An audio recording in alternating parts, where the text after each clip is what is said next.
So this is how to turn the speed limit warning sounds on and off with the new software update.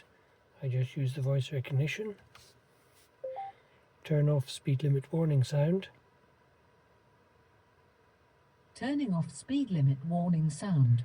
And it switches to speed limit information, or turn on speed limit warning sound. Turning on speed limit warning sound. It switches to speed limit assist.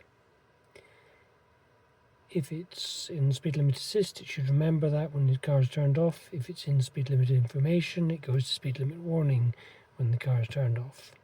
The other way I can do it is I can long press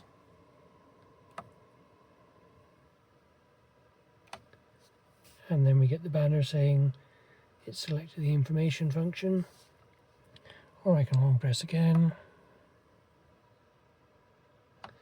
and we get the speed limit assist function selected. So those are the two ways of switching between the modes. You can't switch to speed limit warning, you can just switch away from it.